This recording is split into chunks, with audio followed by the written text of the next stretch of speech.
général de Gaulle. Pour la première fois, un clone d'animal adulte, une brebis. Et maintenant, écoutez Yuri Gagarin. C'est le premier jour de l'Euro. Europe 1.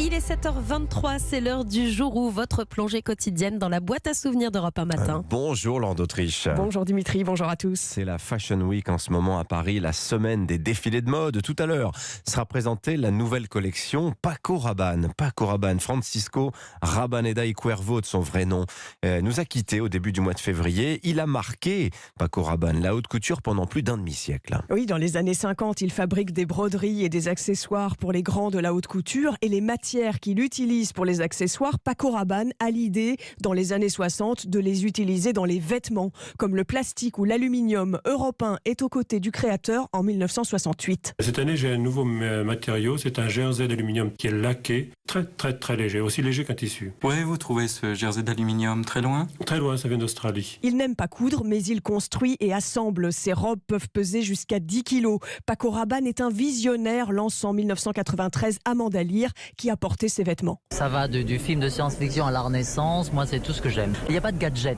Il a des années d'avance sur tout le monde. À la fin des années 60, Paco Rabanne lance aussi des parfums qui vont faire de lui un homme très riche. Alors le modernisme de Paco Rabanne, Laure, plaît en particulier aux icônes des années 60. Oui, Brigitte Bardot, Jane Fonda ou encore Françoise Hardy. Et dans le travail, comment est Paco Rabanne? Le directeur de sa maison de couture, Gilbert Personeni, répond en 91.